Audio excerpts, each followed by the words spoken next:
Guys, Mr. Bowman here. We're moving on to the 2018 1.6 geometry exam, and we're continuing with our focus on the excellence questions. So from the website, we're starting off with question number 7. As always, let's read through all the information really thoroughly. So we've got a slide into a pool is made from a rectangular frame with a vertical ladder, and we can see the ladder coming down here, and I'm guessing that means that this part here is going to be the slide going down into the pool. So the pool probably sitting around here somewhere. TY is horizontal and is 8 meters long. So we've been told that there is 8 meters long, and we've confirmed that from that number there. TX is 3 meters long. So we've been given that, and that's 3 meters. XU is just over there, and that's 1.5 meters long. And we've been told XU and WY are vertical support, so that probably means if we need to get into it, we can assume that those are right angles sitting down there. We've now got a whole bunch of new council rules. The angle UTX, so UTX, this angle here, must be less than 60 degrees. And finally, the ladder at the very end must be less than 5 meters, and I'm assuming that's for safety purposes. Find out whether or not the slide passes both of these council regulations. I guess the first thing is I thought calculating the angle there, angle X or UTX, I thought that was pretty easy because I've got 2 of the sides. So I could use a bit of inverse trigonometry to find that out. So if we have our triangle here, that's our right angle, that's our unknown angle, and we'll just call that X for now. We knew the bottom was 3 meters, we knew that height was 2.5 meters, so there's the hypotenuse, which we don't care about. There's the opposite, and there's the adjacent. So tan angle is equal to O over A. We're going to substitute now. Tan X is equal to 2.5 over 3. X is equal to inverse tan, or tan negative 1 of 2.5 over 3. And you plug that into your calculator. Hopefully you're getting 39.8 degrees, and I rounded that to 1 dp. So we now need to think, does that meet the criteria? So it looks like yes. So from that we can say angle UTX is less than 60 degrees, which satisfies the first council regulation.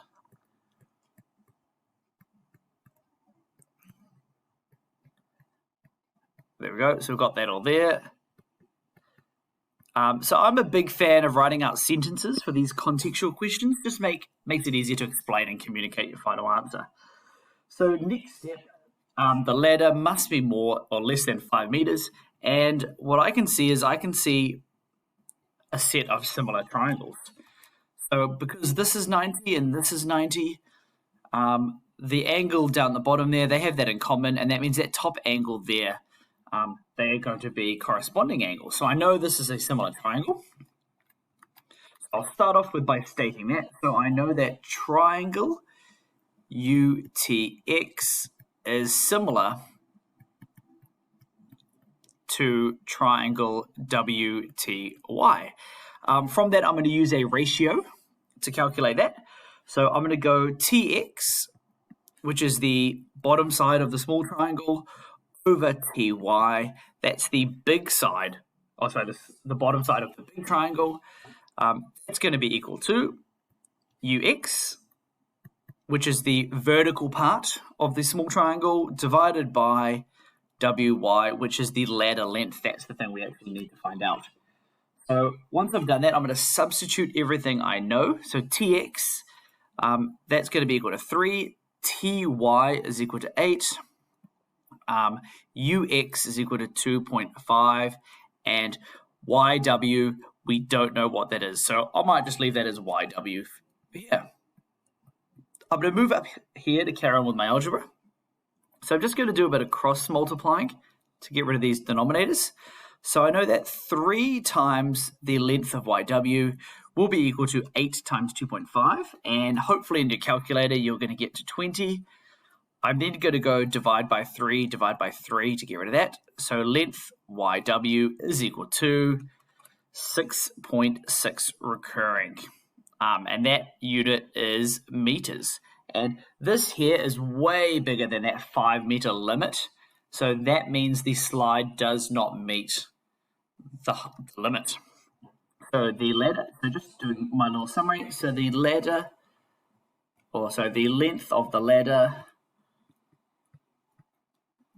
is 6.6 recurring meters, which is greater than the 5 meter requirement, greater than the 5 meter limit. It does not pass this regulation. So it does not pass, and I'll maybe underline that, this regulation. Forgive the messy handwriting, but hopefully you can see what I've done. So that wraps up the first question, a lot more wordy than some of the other ones we looked at in the last video. So I have now moved on to question number 8 from the website. And we've got Madeline has a plan for a local playground, which has a sandpit, and that there is in the middle over there. It's also got a seesaw, which is over here, X, and it's got a slide labeled F. It hasn't mentioned this, but it looks like it's got a swing set. Oh no, it does. It's got a swing set Z there as well. A whole lot of information. We've been told that the swing, the seesaw, and the slide are all the same distance away from the center of the sandpit. What that means is this line is the same as this line, which is the same as this line. So GO is equal to AO, which is equal to OF. The slide is on a bearing of 130 degrees from the sandpit. So if you think sandpit, we're looking towards that. I'll draw my north line. So there's my north line, and what that's trying to say is that angle there is 130 degrees. The seesaw is at a bearing from 285 degrees from the sandpit. So what that means is if I start over here and go all the way around, that there is 285 degrees. But because 130 of it has already been considered, that means this angle here is going to be 285, which is the bearing, minus 130, and that there is going to be 155 degrees.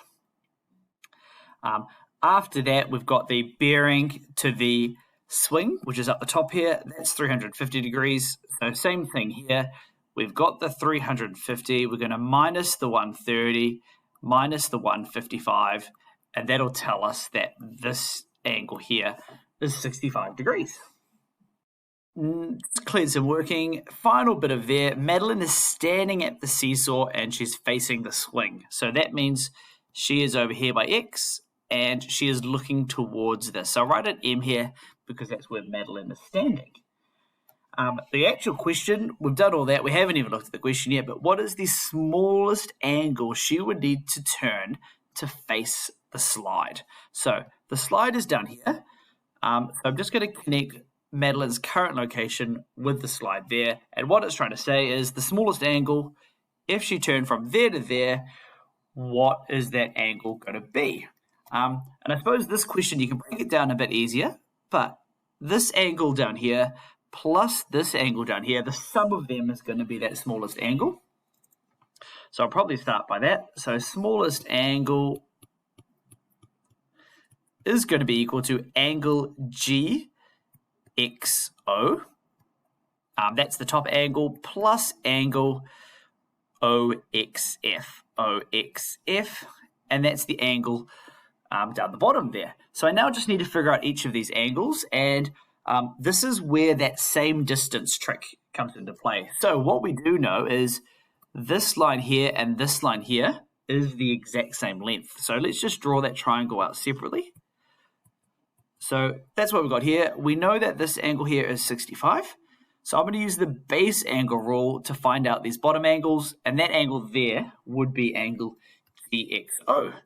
So angle GXO, that's going to be equal to 180 minus 65, and we're going to divide that by 2.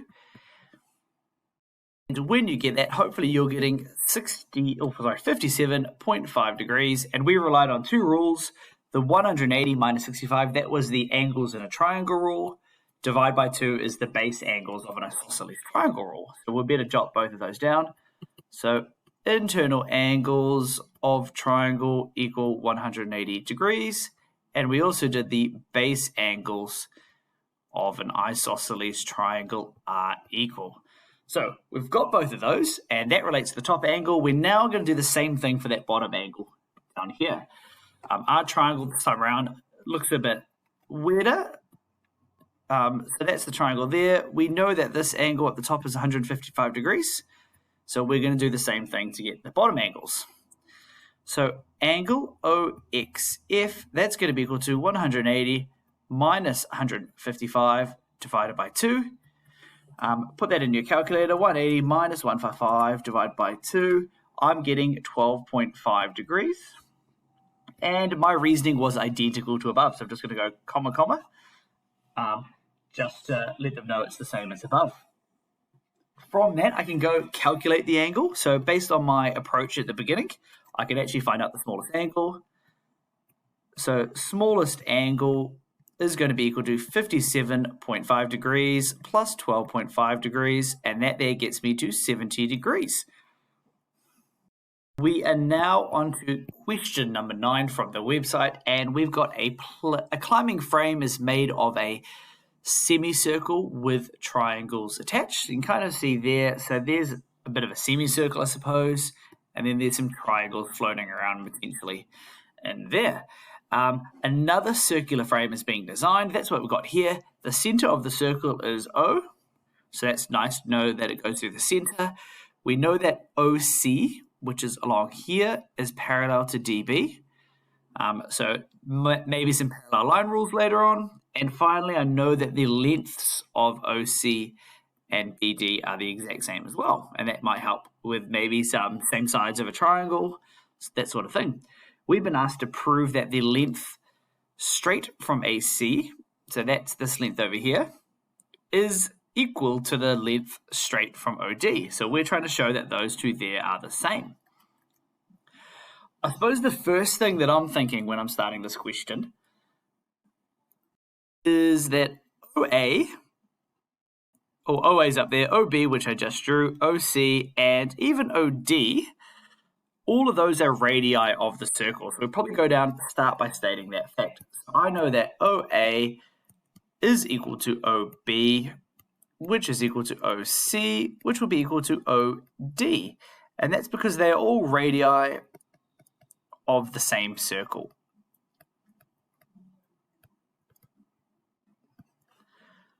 What we're next going to do is, because OD is the same length, so because OD is equal to OB, and don't forget, that's also equal to BD down the bottom, and we were told that there. All 3 lengths of this triangle here are the exact same size, so we've got an equilateral triangle. So because of that, triangle OBD is an equilateral triangle.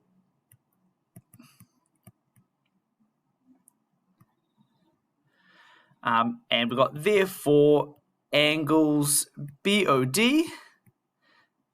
is equal to angle ODB,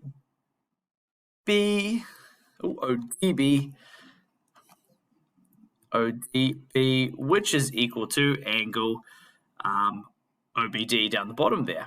And that means they're all 60 degrees because angles in an equilateral triangle are 60 degrees each. So internal angles of equilateral triangle equal 60 degrees. So that's our first step, and I'm just going to, on my diagram, write down 60 degrees there, just to help us see it a little bit more. And because BD and OC are parallel, that angle sitting up there, angle AOC, that's also going to be 60 degrees because corresponding angles are equal. So that means angle AOC also equal to 60 degrees, and that's because we had corresponding angles within parallel lines. They are equal to each other.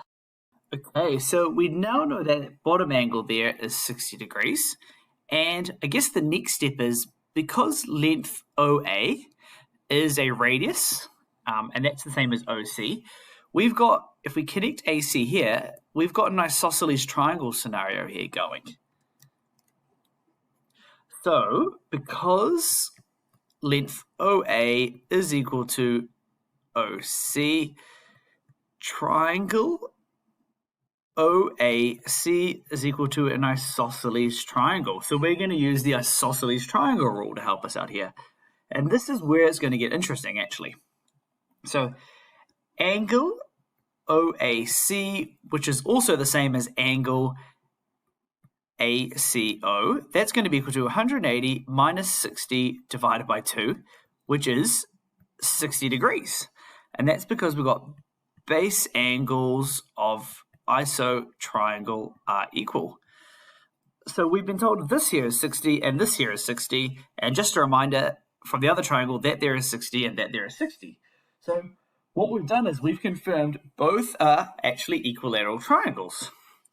And then down the end, or down the very bottom, so because all of the angles are the same, so because angle AOC, which is equal to angle ACO, which is equal to angle AOC, are all 60 degrees.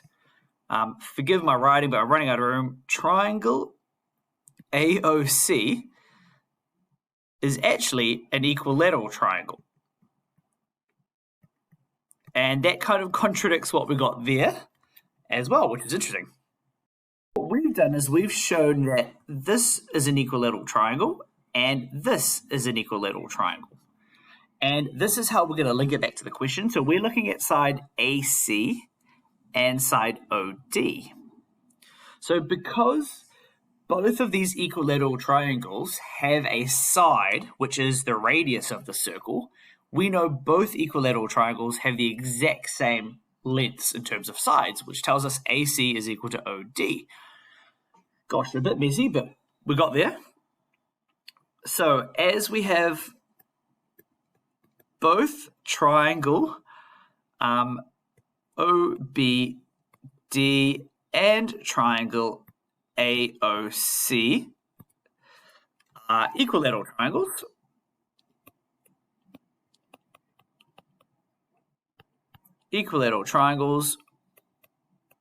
with the radii being one of the side lengths, or being the side lengths,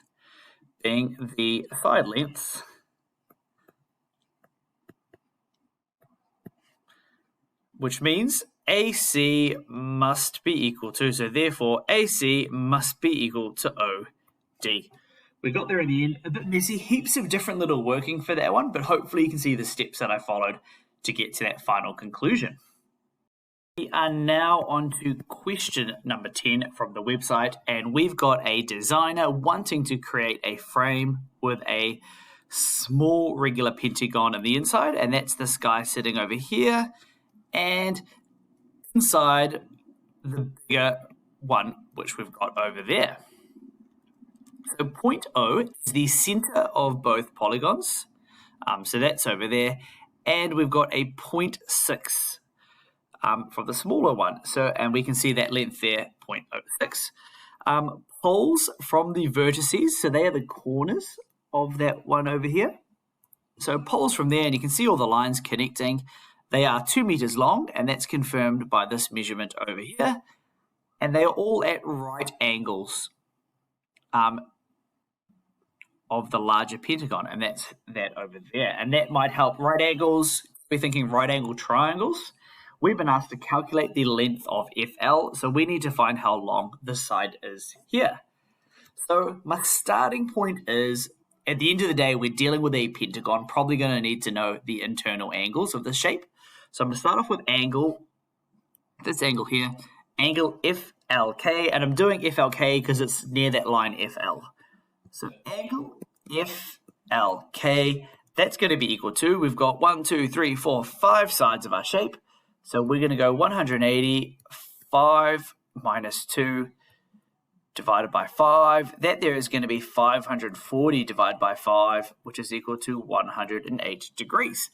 And that's because of that polygon rule and all the angles of a regular polygon being the same.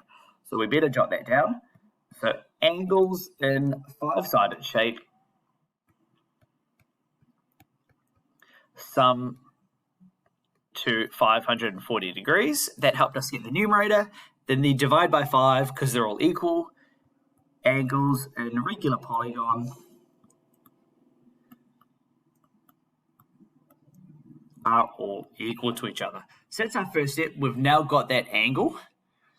My next step is, and this one's going to be a bit odd, but what I've got is I'm going to draw this triangle. Hopefully you can see what you're doing. So I'm chopping this big angle in half to find angle FLO, and that'll give me a bit of a triangle to focus on, and I'm hoping that'll let me figure out some of the information to do with FL.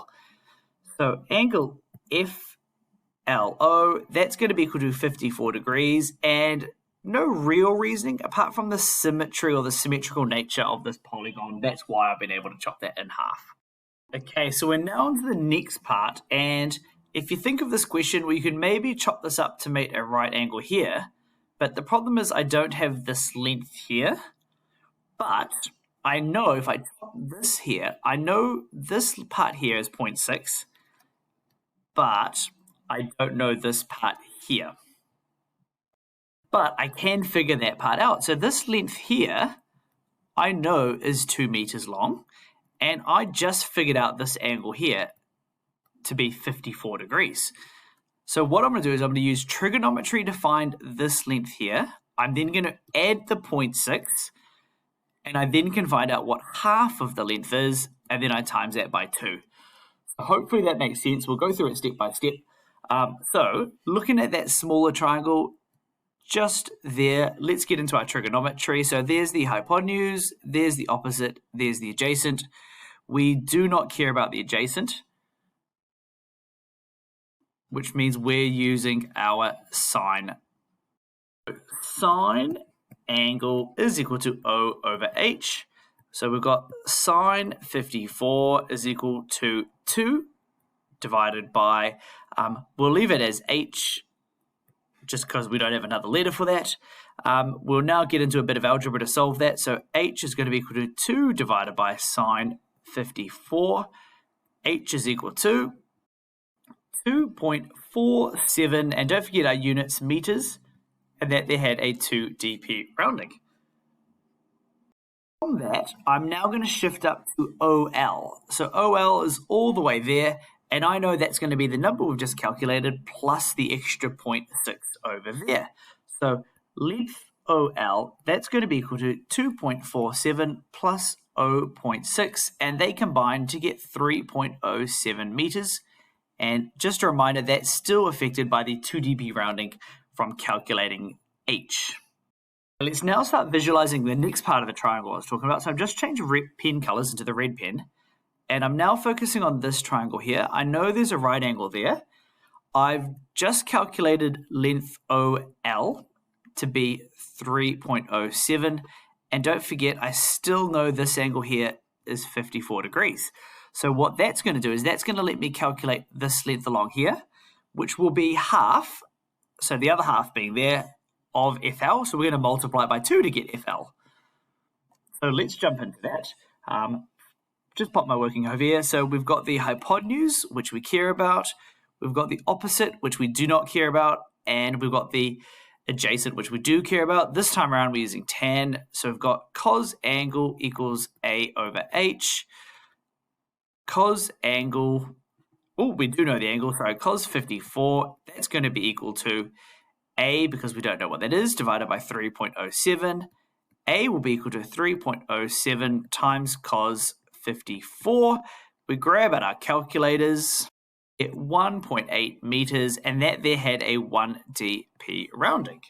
So that now gives us this length here. So we're going to multiply that by 2. to get the combined total of FL. So therefore, length FL will be equal to 1.8 times 2, which is equal to 3.6 meters. And that was affected by all the rounding decisions we had above. So that means FL 3.6 meters. Okay, we're now on to question number 11, and this here is actually the easiest excellence question I've seen. I was quite surprised when it was E, but it definitely is. So a circular hoop, and we can kind of see that. There's our little hoop. It's got a whole bunch of wires running through it. We can see all the wires everywhere. O is the center of the circular hoop. OAB is equal to 50 degrees, and that's confirmed up there. And we've got ODB, 22 degrees. That's sitting up there. The first thing I'm jumping into is this straight line over here. It doesn't specifically say it is a tangent, but it certainly looks like one. I'm just going to assume it is one, and that means we can calculate that both of those angles are going to be right angles.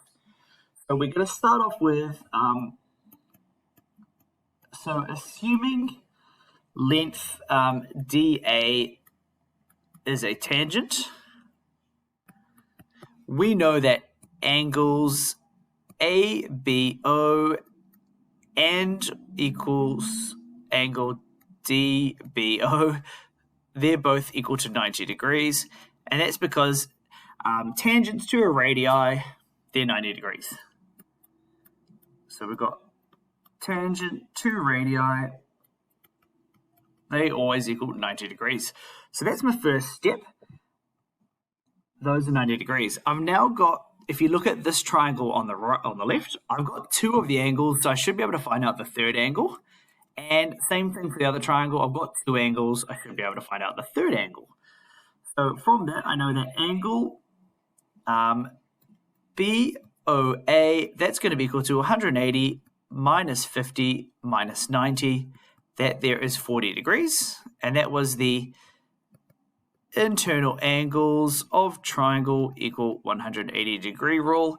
Now I'm going to do the same. So that there's 40. I'm now going to do the same to find the other angle. Angle DOB, forgive the funny B, that's going to be equal to 180 minus 90 minus 22. Hopefully my maths is right, but I'm getting 68 degrees. Same reasoning. Internal angles of triangle equal 180 degrees. And I'm liking the next step because we can see we've got a vertically opposite angle going on around there. So that means we should be able to find out, or we should be able to get into this triangle over here. So that bottom angle just there, drawing that little dot, angle EOF, that's also going to be equal to 68 degrees, and that's because vertically opposite angles are equal. So just noting 68 there and 68 degrees. We're also going to do vertically opposite angles going in the other direction as well. So I'll be able to find this one here is 40 degrees. And the reason I did that is because this length and this length are the same, which means these angles are going to be the same because they're an isosceles triangle.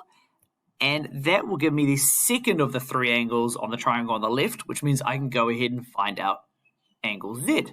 So let's get that in there. So angle JOF, that is also equal to 40 degrees. And same reasoning, vertically opposite angles are equal. So I'm now going to move on to the base angle of the triangle that I've identified there.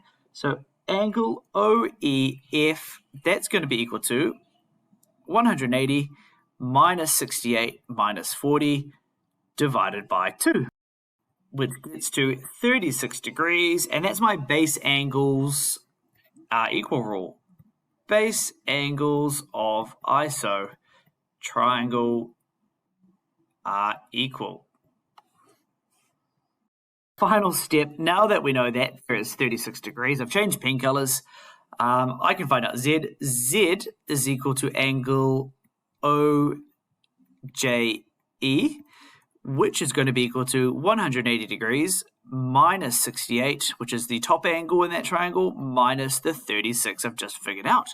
And plugging that into my calculator, 180 minus 68 minus 36, I finally figured out that that there is equal to 76 degrees. And the final rule internal angles in triangle equal 180 degrees.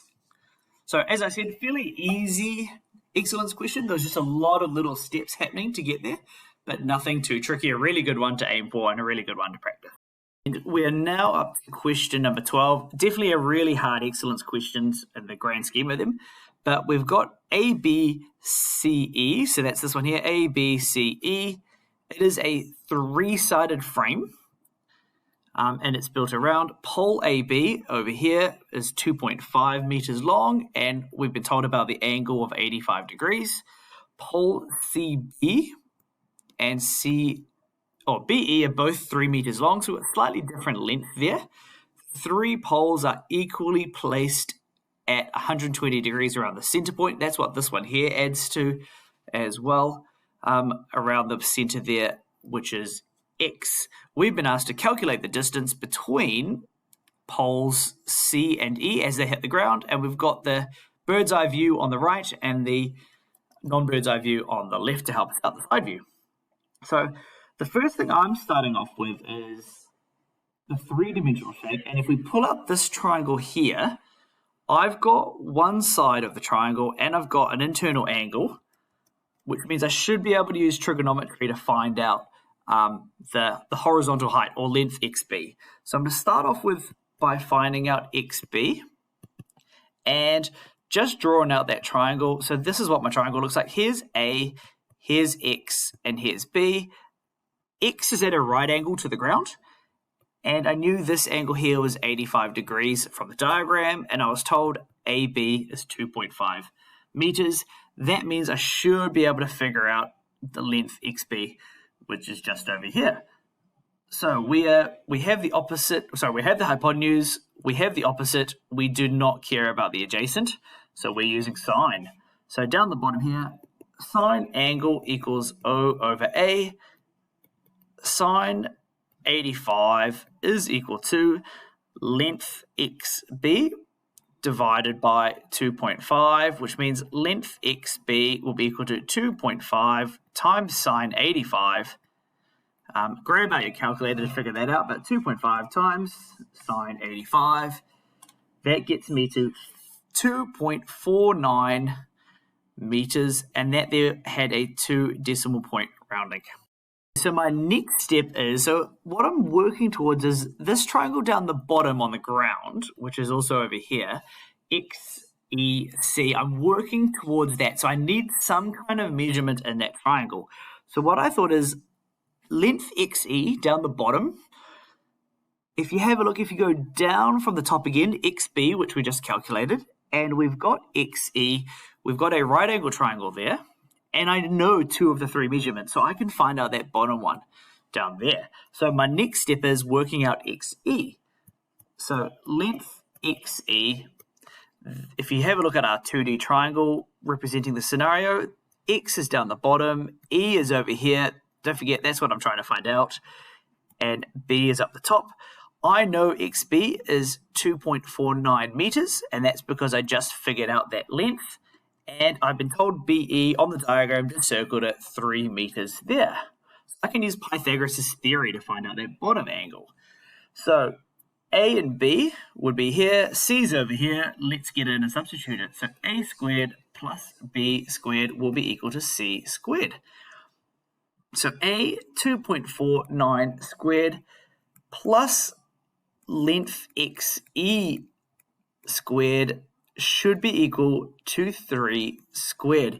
Length XE is therefore the square root of 3 squared minus 2.49 squared. That means XE, jump out your calculator, find out what that is, 1.67 meters. And again, that was affected by rounding, so make sure I state it. So I've now finally gotten to that triangle down the bottom there. It's going to get a bit messy here, so I've changed to my blue pen here. So if you think about this triangle down here, I now have XE, and I know that this big angle down here is 120 degrees. If I chop it in half, I can make a right angle, which means that angle there would be 60 degrees. So that there is 60 degrees. This here is 1.67. What I can do from here is I can find out x to the middle of that point. Not quite c, but x to the middle. I'm going to call that m for midpoint. So calculating side EM, I'm going to use some more right angle triangle skills. So my right angle is there, so my hypotenuse is 1.67. My opposite is over here, and my adjacent down the bottom. I don't care about my adjacent, so I'm using some sine again. Sine angle equals O over H.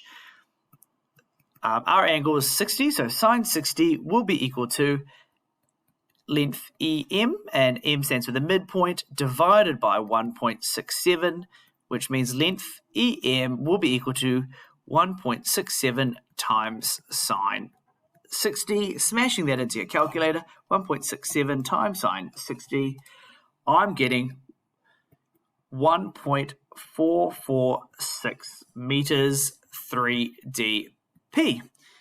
And finally, we can find out length EC, which is going to be equal to length EM times 2. Substituting that back, 1.446 times 2. Put that into your calculator, and you'll get length EC. And I'm getting 2.892 meters, which is 3dP. And if I rounded that, maybe 2.9 meters 1dP is a better rounding. That last question, real tricky, heaps of 3D trig, really important to pull out your 2D triangles to be able to calculate and figure out that question. Thanks so much for watching this 2018 Excellence question video on the geometry stuff. Keep an eye out for the other videos that I'm sure will be out soon.